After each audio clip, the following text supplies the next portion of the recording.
باللہ السمیع العلیم من الشیطان اللعین الرجیم بسم اللہ الرحمن الرحیم وبہ نستعین وہو خیر ناصر ومعین رب اشرح لی صدری ویسر لی امری واحلل عقدۃ من لسانی یفقہوا قولی الحمد للہ رب العالمین الصلاۃ والسلام علی رسولہ الکریم وعلی آلہ الطیبین الطاہرین المعصومین لا سیما بقیۃ اللہ فی الارضین روحی و ارواح العالمین لمقدم ترابہ الفداء واللعنۃ الدائمۃ علی اعدائہم اجمعین من الآن الی قیام یوم الدین السلام علیک یا ابا عبداللہ وعلی الارواح التی حلت بفنائک علیکم منی سلام اللہ جمیعا ابدا ما بقیت وبقی اللیل والنہار ولا جعلہ اللہ آخر العہد منی لزیارتکم السلام علی الحسین وعلی علی ابن الحسین وعلی اولاد الحسین وعلی اصحاب الحسین۔ ناظرین محترم، پروگرام جمال عاشوراء لے کر ایک بار پھر آپ کی خدمت میں حاضر ہیں۔ جیسا کہ گزشتہ پروگراموں میں عرض کیا کہ بی بی دو عالم شہزادی زینب کبریٰ سلام اللہ علیہا کا وہ تاریخی جملہ کہ جب انہوں نے یزید کو مخاطب قرار دے کے یہ کہا کہ ما رأیت الا جمیلا، کہ میں نے جمال کے سوا کچھ نہیں دیکھا، تو میں یہ پوچھنا چاہتی ہوں کہ جب کربلا کا تصور آتا ہے، جب حسین ابن علی کا تذکرہ کرتے ہیں، جب عاشوراء کا تذکرہ کرتے ہیں، تو ہم کیا دیکھتے ہیں کہ عاشوراء میں خون نظر آتا ہے، جوان لاشیں، بوڑھے لاشیں، چھوٹے چھوٹے بچوں پر ظلم و ستم، اسارت کی عجیب و غریب تکلیف دہ مناظر، تو پھر وہ کیا زیبا تھا، کیا خوبصورت تھا، کیا جمیل تھا کہ جس کے بارے میں بی بی جناب سید زینب سلام اللہ علیہا یہ فرماتی ہیں۔ اور انشاءاللہ اس تاریخی اور نورانی جملے کی تفسیر بیان کرنے کی کوشش کریں گے اپنی سمجھ اور بساط کے مطابق۔ اگر ہم دیکھنا چاہیں کہ کربلا آغاز سے لے کر اور پھر روز عاشوراء کے بعد کوفہ و شام کے بازار اور دربار اور اس کے بعد مدینہ واپسی تک کس طریقے سے جناب زینب کبریٰ امام حسین علیہ السلام کے ہمراہ ہیں، اور کس طریقے سے تمام کربلائی ان کی صفات، ان کا کردار، ان کا طریقہ کار ہمیں دعوت فکر دے رہا ہے کہ جو کام حسین ابن علی نے کیا، وطن چھوڑا اور ساری قربانیاں دیں، اس کا پیغام کیا ہے، مقصد قیام حسین ابن علی کیا ہے، اور اگر اس مقصد تک انسان پہنچ جائے تو پھر اسے ان زیبائیوں کا صحیح معنی میں ادراک ہو سکتا ہے۔ کچھ نکات کی طرف گزشتہ پروگراموں میں اشارہ کیا اور یہ عرض کیا کہ یہ جو انکار بیعت کیا سید الشہداء امام حسین علیہ السلام نے، یعنی در حقیقت طاغوت سے مقابلہ کرنا، اور پھر کس انداز میں ہجرت فرمائی، خوبصورت ترین ہجرت اگر اس نگاہ سے دیکھا جائے کہ جس نگاہ سے زینب کبریٰ دیکھ رہی ہیں، اور پھر جب وصیت فرمائی تو بہترین وصیت کہ جس میں عقائد کا تذکرہ ہے، جس میں اپنے قیام کا تذکرہ ہے، جس میں یہ بیان کیا جا رہا ہے کہ حسین ابن علی کا مقصد کیا ہے۔ حسین اپنے جد کی سیرت کو زندہ دیکھنا چاہتے ہیں، حسین امر معروف اور نہی از منکر کرنا چاہتے ہیں۔ کربلا والوں میں اخلاص کو دیکھنا ہو تو اپنی اوج پر دکھائی دیتا ہے کہ ہر عمل، ہر قدم، ہر حرکت، ہر کوشش قربتاً اللہ ہے، اور اس میں مد نظر صرف پروردگار عالم کی ذات ہے، اور جب مد نظر خداوند متعال ہے تو پھر سب کچھ آسان ہے، پھر سب کچھ جمیل ہے، پھر سب کچھ خوبصورت نظر آتا ہے۔ قیام و جہاد آپ دیکھیے کہ وفاداری اصحاب سید الشہداء سلام اللہ علیہ کہ کس طریقے سے میرے آقا نے یہ فرمایا کہ جیسے صحابی مجھے نصیب ہوئے کسی اور کو نہیں ملے۔ ہم دیکھتے ہیں کہ بہت سے ایسے مراحل دکھائی دیتے ہیں کہ مولا بیعت اٹھا لیتے ہیں اور کہتے ہیں کہ اگر کوئی جانا چاہتا ہے تو چلا جائے، یہ بتا دیتے ہیں کہ ان لوگوں کو صرف مجھ سے سروکار ہے، اگر تم لوگ چلے گئے تو تم سے کوئی سروکار نہیں ہوگا، اور ہاں جو رہ جائے گا وہ اپنا سر کٹائے گا، لیکن اس کے باوجود تمام ساتھی جو ہیں وہ اپنی جان نثار کرنے کو تیار ہیں، یہاں تک نہیں بلکہ کہتے ہیں کہ مولا یہ کیسے ممکن ہے کہ آپ کو چھوڑ دیں اور چلے جائیں، اور ہاں اگر 1000 جانیں بھی ہوں تو وہ بھی آپ پر قربان کرنے کو تیار نظر آتے ہیں۔ ہم کربلا میں بہترین سیاست کو دیکھتے ہیں۔ بہترین سیاست یہ ہوتی ہے کہ اگر کوئی کام انجام دینا ہو تو اس کے تمام تر امکانات سے انسان استفادہ کرتا ہے۔ آپ یہ دیکھیے کہ نہضت عاشورہ میں امام عالی مقام نے تمام تر امکانات سے بہترین استفادہ فرمایا ہے۔ مدینہ سے جب مدینہ میں واقعہ ہوا اور بلایا گیا تو اپنے مسلح ساتھی ساتھ لے کر گئے اور ان سے کہا کہ باہر رہنا اور اگر آواز آئی تو اندر آنا۔ ہم دیکھتے ہیں کہ اس کے بعد مولا نے مکہ کی طرف سفر شروع کیا، گھر والوں کے ساتھ گئے، 3-4 مہینے مکہ میں رہے اور وہاں پر لوگوں کو آگاہی دی اور ان کو حالات سے جو ہے وہ حالات کا شعور ان کے اندر پیدا کرنے کی کوشش کی، ان کو بتایا، خطبے دیے، تقریریں کیں، اور پھر ایک دم جب حاجی وہاں پہنچ چکے تو حج کا احرام اتارا اور حج کا احرام اتار کر چلے گئے۔ گویا ایک ہلچل مچ گئی کہ اب یہ سب خبر نگار ہیں۔ اب جب ہر حاجی اپنے ملک میں واپس جائے گا تو اس کے پاس ایک نئی خبر ہوگی، وہ ایک نئی نیوز لے کر جائے گا، اور جب لوگ پوچھیں گے کہ وہاں کیا ہوا تو وہ بتائے گا کہ وہاں فرزند رسول حج کا احرام اتار کر چلے گئے۔ لوگ پوچھیں گے کیوں چلے گئے، وجہ بیان ہوگی۔ جب وجہ بیان ہوگی تو پھر یزیدیت کا صحیح کردار دنیا والوں کے سامنے آئے گا، اور در حقیقت یہ آئندہ تک کے لیے کا پیغام ہے اور انتظام اور بندوبست ہے، کیونکہ حسین ابن علی جانتے ہیں کہ طاغوت کی پوری کوشش ہوگی کہ مسئلے کو دبا دیا جائے اور اس کو اور رنگ دے دیا جائے۔ اب ہم دیکھتے ہیں کہ امام علیہ السلام کے ساتھ مرد ہیں، عورتیں ہیں، بچے ہیں۔ یہ چھوٹے چھوٹے بچے جو ساتھ ہیں در حقیقت یہ سب خبر نگار ہیں کہ جو بعد میں اپنے ان واقعات کو جو انہوں نے اپنی آنکھوں سے دیکھے ہیں آگے جا کر بیان کریں گے۔ اور اسی طرح سے بیویاں کس انداز میں انہوں نے خطبے دیے اور لوگوں کو آگاہی و شعور دی اور لوگوں کو بنی امیہ کا گندا کردار جو ہے وہ دکھایا۔ اسی طرح سے سید سجاد علیہ السلام گویا ہم یہ دیکھتے ہیں کہ حتیٰ حضرت علی اصغر کی قربانی اگر اس کو سیدہ زینب کبریٰ سلام اللہ علیہا کی نگاہ سے دیکھیں تو یہ جمال عاشورہ ہے کہ آؤ دنیا والو دیکھ لو، اگر اکبر گئے تھے تو تیر و تلوار لے کر گئے ہوں گے، اگر عباس گئے ہوں گے تو شمشیر کے ہمراہ گئے ہوں گے، اگر حسین جنگ کرنا چاہتے ہیں تو مجھے بتاؤ کہ علی اصغر کون سا ہتھیار لے کر میدان میں گئے۔ تو جو قوم اس قدر شقی ہو سکتی ہے کہ 6 ماہ کے بچے پر رحم نہیں کرتی اور اسے 2 گھونٹ پانی نہیں پلاتی، بلکہ کس انداز میں علی اصغر کے وجود سے بڑا تیر جو ہے وہ پھینکتی ہے، تو وہ قوم جو ہے وہ کس طرح سے اس نے یہ سب جنایات انجام نہیں دی ہوں گی۔ تو عاشورہ کی نہضت میں تمام تر امکانات اور تمام تر وسائل کو بروئے کار لا کر حسین ابن علی نے اس نہضت کو خوبصورت اور زیبا بنا دیا۔ ہم توکل کو دیکھتے ہیں کہ کربلا میں جس کا جلوہ دکھائی دیتا ہے کہ امام حسین علیہ السلام روز عاشورہ ارشاد فرماتے ہیں انی توکلت علی اللہ ربی و ربکم،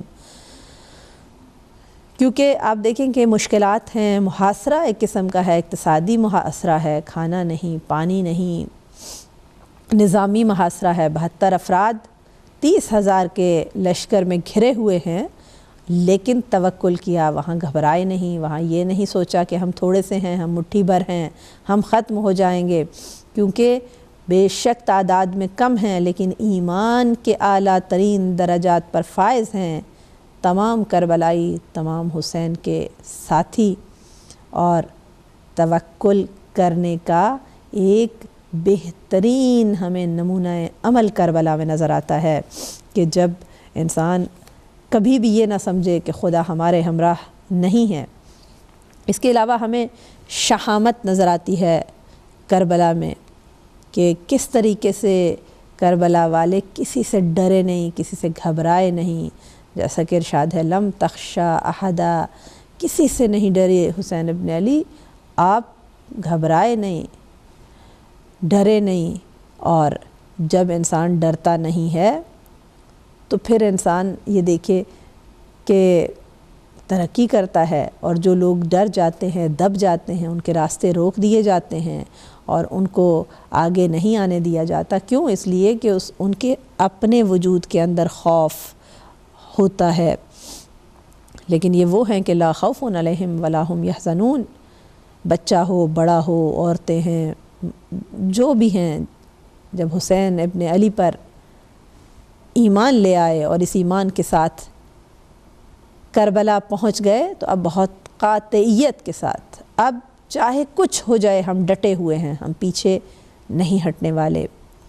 ہمیں کربلا میں بہترین انداز میں احساسات و عواطف کا مظاہرہ نظر آتا ہے۔ آپ یہ دیکھیے کہ عام طور پر ہمیں عام زندگی میں دیکھتے ہیں کہ بہت سارے لوگ اپنے احساسات اور عواطف کو چھپا لیتے ہیں، اور وہ یہ سمجھتے ہیں کہ شاید اس طرح کرنے سے ہماری شخصیت جو ہے وہ کم ہوتی ہے۔ آپ محبت اور عواطف انسانی کے جس کے حوالے سے حتیٰ قرآن بھی اشارہ فرماتا ہے، ہمیں کربلا میں بہترین انداز میں نظر آتا ہے کہ باپ اپنے بیٹے سے کس طرح سے خدا حافظی کر رہا ہے، کس طرح سے گفتگو کی جا رہی ہے۔ جناب قاسم کے ساتھ جس انداز میں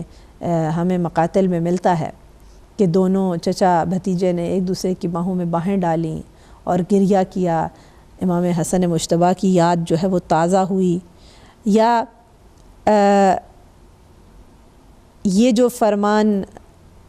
سید الشہداء علیہ الصلوۃ والسلام کے متعلق بیان کیا جاتا ہے اور یہ کہا جاتا ہے کہ امام نے فرمایا کہ جس گھر میں رباب اور سکینہ نہ ہو تو وہ گھر حسین کو اچھا نہیں لگتا، یعنی وہ گھر پسند ہے کہ جہاں سکینہ اور رباب ہوں، یعنی محبتوں کا اظہار کرنا کربلا والوں نے سکھا دیا۔ اور یہ بہت بڑا درس ہے ہماری اپنی زندگیوں میں۔ ہم یہ دیکھتے ہیں کہ ان معاشروں میں جہاں پر ایک دوسرے سے اظہار محبت کیا جاتا ہے وہ زندہ معاشرے ہوتے ہیں، وہاں گرمی پائی جاتی ہے، وہاں پر آگے بڑھنے کی لگن جو ہے وہ زیادہ ہوتی ہے، اور اس گھر کے بچے بہترین بچے بن سکتے ہیں۔ کربلا میں ہمیں یہ بتاتا ہے کہ جو اللہ کی راہ میں مجاہدت کرتے ہیں کس طریقے سے پروردگار عالم ان پر درود و سلام بھیجتا ہے۔ مجاہدوں پر درود و سلام بھیجنا ہمیں یہاں پر نظر آتا ہے کہ اصل مجاہد وہ ہوتا ہے جو ہمیشہ اپنے آپ کو پروردگار کے محضر میں دیکھتا ہے اور اس طریقے سے جنگ کرتا ہے، جہاد کرتا ہے، قیام کرتا ہے، اپنی جان کو ہتھیلی پر لے کر جاتا ہے اللہ کے لیے، تو پھر پروردگار عالم اس پر اپنی درود و سلام اور رحمتیں بھیجنے کا اعلان کرتا ہے۔ کل تھوڑا سا ذکر کیا اور آج بھی عرض کیا کہ جب وصیت کی سید الشہداء علیہ الصلوۃ والسلام نے کہ میں سیرت النبی کا احیاء چاہتا ہوں، علی مرتضیٰ کی سیرت کا احیاء چاہتا ہوں، تو آپ یہ دیکھیے کہ ہر امام نے اپنے وقت میں جب یہ دیکھا کہ طاغوت جو ہے وہ اپنا کام کر رہا ہے تو ہر امام نے سیرت النبی کو زندہ کرنے کے لیے وسائل جو بھی ان کو ملے ان کو بروئے کار لائے، اور اس ہدف کو، اس مقصد کو جو ہے وہ پہنچے۔ امام رضا علیہ الصلوۃ والسلام کی زندگی میں ہمیں ملتا ہے کہ مامون نے کہا کہ آپ نماز عید پڑھائیں، اور امام علیہ الصلوۃ والسلام نے پہلے تو کہا کہ نہیں میں نہیں پڑھاؤں گا اور تم اس کام سے مجھے معذرت چاہیے، اور کہا کہ معاف رکھو، اور پھر جب اصرار بڑھا تو کہا کہ اچھا اگر میں نماز پڑھاؤں گا تو اپنے جد کی طرح نماز پڑھاؤں گا، اور وہ سوچ بھی نہیں سکتا تھا کہ کیا مطلب ہوگا اس سے۔ امام علیہ الصلوۃ والسلام نے مولا نے سفید لباس پہنے اور عجیب معنویت بھرے ماحول میں ننگے پیر تکبیر کہتے ہوئے گریہ کرتے ہوئے میرے مولا نماز کی جگہ کی طرف تشریف لے گئے ہیں، یہاں تک کہ لوگ بھی پھر اسی انداز میں پیچھے چلنے لگے۔ انہوں نے اپنے جوتے اتار دیے، تکبیر کی آواز سے وہ ساری جگہ جو ہے وہ گونج رہی تھی،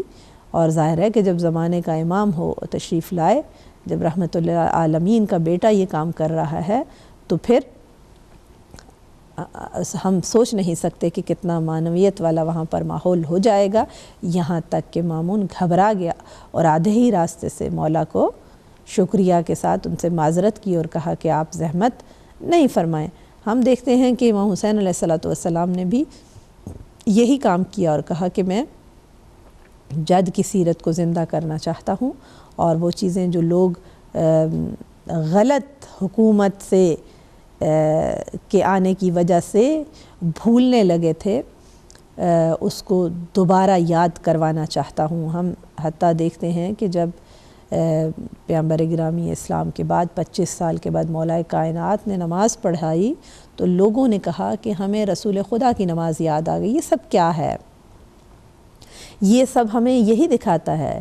کہ تبدیلی ہو گئی اور سیرت جو ہے وہ چینج کرنے کی کوشش کی گئی۔ لہٰذا آج بھی ضرورت ہے کہ سیرت النبی زندہ ہو، آج بھی اہل بیت اطہار علیہ السلام کی سیرت کو زندہ کرنے کی ضرورت ہے۔ آج بھی ہمیں یہ پیغام ملتا ہے ائمہ طاہرین علیہم السلام کی طرف سے کہ احیا امرنا، ہمارے امر کو زندہ کرو، یعنی اہل بیت کی بات کو، اہل بیت اطہار کی فکر اور کلچر کو، اس کو زندہ کرنے کی ضرورت ہے۔ اور حقیقتاً اگر انسان تربیت الہی کی طرف توجہ دے تو پھر وہ ان چیزوں کی طرف جو ہے زیادہ توجہ دے سکتا ہے۔ اور یہ جو ملتا ہے کہ جب امام زمان علیہ السلام تشریف لائیں گے تو پھر بعض چیزیں جو لوگوں کو ہضم نہیں ہوں گی، چونکہ سیرت النبی کو، سیرت علی کو، اہل بیت اطہار علیہ السلام کی سیرت کو چھوڑ چکے ہیں اور دوسری چیزوں کو اس انداز میں اپنا چکے ہیں کہ انہیں اپنی زندگی کا حصہ سمجھنے لگے ہیں، جب مولا امام زمانہ علیہ السلام تشریف لائیں گے اور بہت ساری ان چیزوں کو دوبارہ لوگوں کے سامنے پیش کریں گے اور زندہ کریں گے تو بہت سے لوگ بے ساختہ یہ کہہ اٹھیں گے کہ یہ کوئی نیا دین ہے اور ہم اس کے متعلق نہیں جانتے ہیں، اور بھول گئے کہ در حقیقت دین سے دوری کی وجہ سے وہ ان چیزوں کو دین کا حصہ نہیں سمجھتے ہیں، جیسا کہ آج ہو رہا ہے، ہمیں ہر جگہ پر نظر آ رہا ہے۔ اس کے علاوہ ہم یہ دیکھتے ہیں کہ کربلا والوں نے آخری سانس تک اصلاح کی کوشش کی ہے۔ ہم امر معروف و نہی از منکر کرتے ہیں، کہیں پر کوئی پروگرام ہوتا ہے، مجالس، دروس، یہ وہ، اور پھر دیکھتے ہیں کہ معاشرے میں اس کا اثر نہیں ہوا تو افراد، کچھ لوگ تھک جاتے ہیں، گھبرا جاتے ہیں، پریشان ہو جاتے ہیں، چھوڑ دیتے ہیں اور کہتے ہیں کہ نہیں، ان لوگوں پر کوئی اثر نہیں ہونے والا، لہٰذا ان کو امر معروف اور نہی از منکر نہ کیا جائے۔ میں یہاں کہنا چاہوں گی کہ اگر کوئی بچہ مریض ہو جائے اور ڈاکٹر جو ہے وہ جواب بھی دے دیں تو تب بھی ماں باپ مایوس نہیں ہوتے اور یہ نہیں کہتے کہ بچہ اس حد تک بیمار ہو گیا ہے کہ اب یہ مرنے والا ہے تو چلو اس کو چھوڑ دو تاکہ یہ مر جائے۔ کبھی بھی ایسا نہیں ہوتا ہے، بلکہ سر توڑ کوشش کی جاتی ہے کہ اس کا علاج و معالجہ کیا جائے اور آخری سانس تک مایوس نہیں ہوتے ہیں۔ تو لہٰذا ایسا نہیں ہوتا کہ ایک دو گولیاں، ایک دو سیرپ دے دی اور پھر کہیں کہ اب بیٹھ جائیں، اب انتظار کریں، دوا اثر ہی نہیں کر رہی یا علاج اثر نہیں کر رہا۔ اسی طرح سے اگر پھل کچا ہو تو شاخ سے توڑتے نہیں ہیں، اس کو پکنے دیا جاتا ہے۔ اگر فرض کریں کہ علاج کے لیے علاج تو موجود ہو لیکن دوا ہمیں نہ مل رہی ہو تو پوری کوشش کرتے ہیں کہ جہاں سے بھی میسر آ سکے ہم اس کو مہیا کریں اور استفادہ کریں۔ تو امر بالمعروف اور نہی از منکر، اگر سیرت حسین ابن علی علیہ السلام کو ہم دیکھتے ہیں تو بار بار حتیٰ اشقیاء کو مخاطب قرار دیا، انہوں نے راہ ہدایت کی طرف بلایا اور مایوس نہیں ہوئے، یہاں تک کہ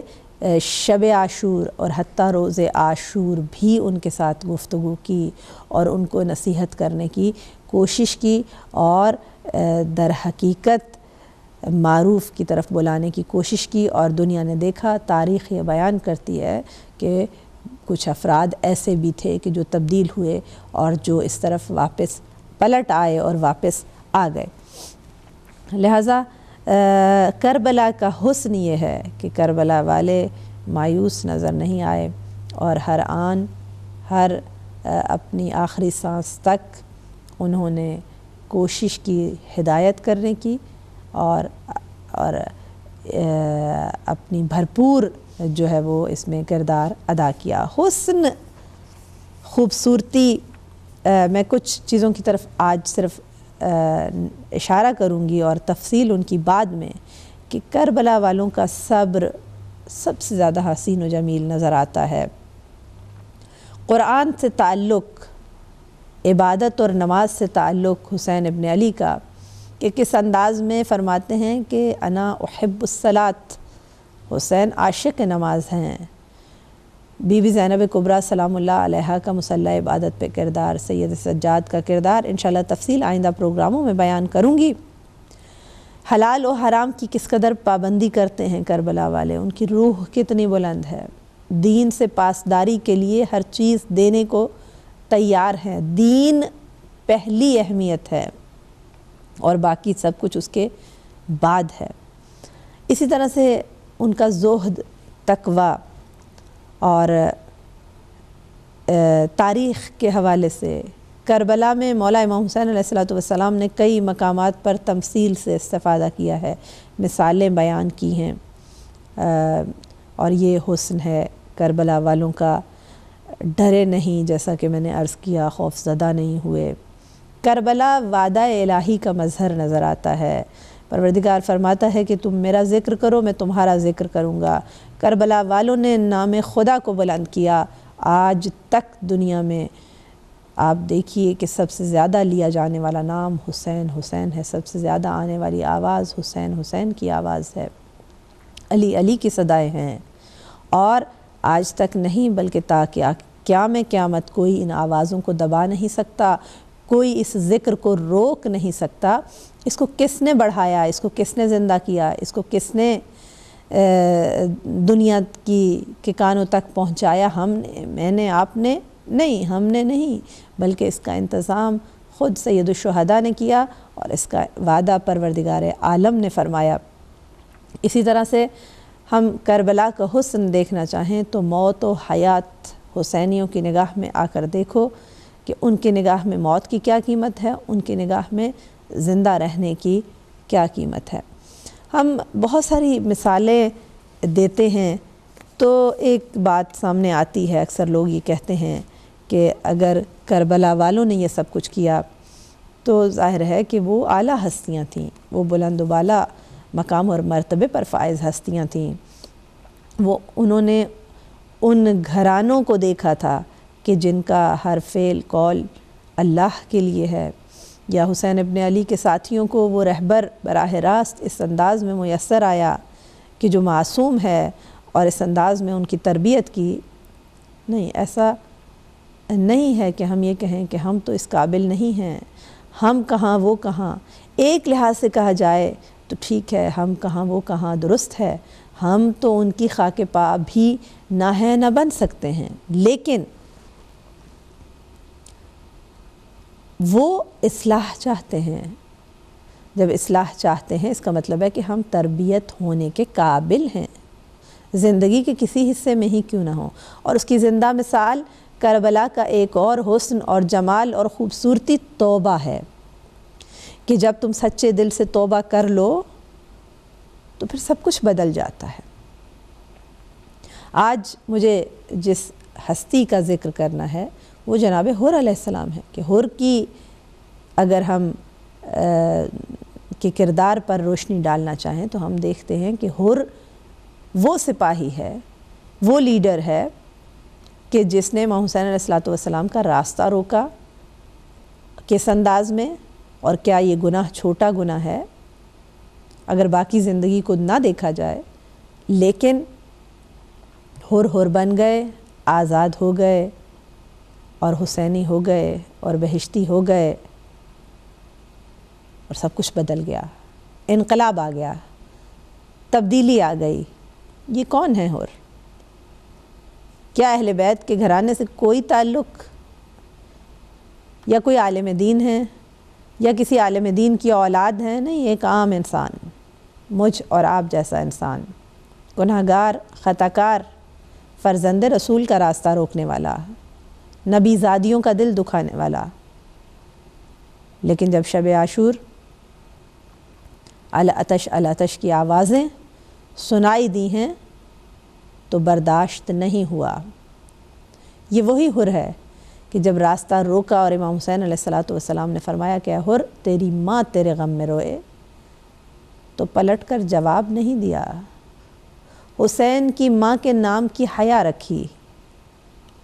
اور یہ کہا کہ اگر کوئی اور عرب میری ماں کا نام اپنی زبان سے لیتا تو میں اس کو جواب دے سکتا تھا، لیکن کیا کروں کہ آپ کی ماں کا نام فاطمہ زہرا ہے اور حر ان کے لیے کوئی ایسا لفظ استعمال نہیں کر سکتا ہے۔ تو میں یہ کہوں گی کہ حر، تو نے جانا کہ فاطمہ کا نام سوائے اچھائی کے بیان کرنا ممکن نہیں ہے، یہی ادب تجھے بچا گیا۔ عجیب داستانیں ہیں کربلا کی، درد، مظلومیت، دکھ، معنویت، ہدایت، نجات۔ کربلا نے سب کچھ دکھایا۔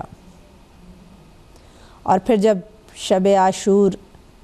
مہلت مانگی ہے سید الشہداء نے، تو مانگی نہیں، دی ہے، اور اس دینے کا اثر ہم دیکھتے ہیں کہ حر آئے، حر کا بیٹا، غلام اور کچھ اور افراد کے بارے میں بھی ملتا ہے کہ جو پلٹ آئے، جنہوں نے آ کر توبہ کی۔ کون ہے حر جو اس قدر بہادر ہے کہ سینکڑوں پر بھاری ہے، لیکن شب عاشور جب مہاجر بن اوس کہتا ہے کہ مجھے لگتا نہیں تو وہی بہادر ہے کوفہ کا، تو حر نے کہا خدا کی قسم، ارانی بین الجنت والنار، میں اپنے آپ کو جنت اور آگ کے درمیان میں دیکھ رہا ہوں، اور خدا کی قسم بہشت کے سوا کسی چیز کو اختیار نہیں کروں گا۔ کربلا بہترین توبہ دکھا رہا ہے، سریع اور رضا ہونے کی بہترین مثال کربلا میں دکھائی دیتی ہے کہ آؤ اے بندے، تم توبہ کر کے تو دیکھو، ادھر تمہارا دل ٹوٹا نہیں، ادھر ہم تمہیں اپنا لیں گے، سینے سے لگا لیں گے۔ حر کی حالت سنو گے ناظرین محترم، بعض جگہ ملتا ہے کہ ہاتھوں کو سر پہ رکھا، ندامت اور تسلیم کے انداز میں لشکر حسینی کی طرف بڑھے، اور زبان پر یہ جملات ہیں، اللہم الیک انبت فتب علی فقد اریت قلوب اولیائک و اولاد بنت نبیک۔ پروردگارہ میں تیری طرف لوٹ آیا ہوں، تو میری توبہ قبول فرما، میں نے تیرے اولیاء، تیرے رسول کی بیٹی کے لال کا دل دکھایا ہے۔ اور آ کر سید الشہداء سے یہ عرض کرتا ہے، قد کان منی الذی کان، آغا، آقا، مولا مجھ سے غلطی ہوئی۔ کون سی غلطی؟ وہی جو آپ جانتے ہیں، مجھے بیان کرتے ہوئے شرم آتی ہے۔ مولا اب میں آ گیا ہوں، کیا کروں؟ مولا میں معافی مانگوں، میں عذر خواہی کروں؟ گویا شرمندگی کے باعث حر کی زبان لڑکھڑا رہی ہے۔ مولا میں کیا بتاؤں، میں نے کیا کیا کیا؟ میں نے نبی زادیوں کا دل وحشت میں مبتلا کیا، میں نے اولاد رسول کے قلب کو وحشت میں مبتلا کیا۔ وقد آتیتک،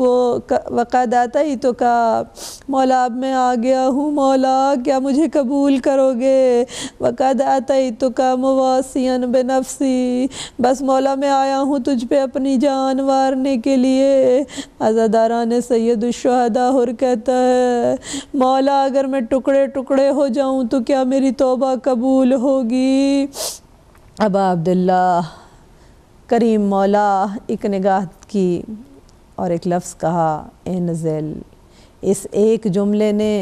1000 سال کے فاصلے مٹا دیے۔ گویا میرا مولا کہہ رہا ہے آ جا حر، اب تو ہمارا مہمان ہے، اب ہم اور تم ایک ہیں، اب تم ہمارے دوست ہو۔ عزاداران سید الشہداء، حسین رحیم کا مظہر ہے، خدا کی صفت ہے نا رحمان و رحیم، تو حسین اس کا مظہر نظر آتا ہے۔ کہتے ہیں کہ حر پریشان تھے،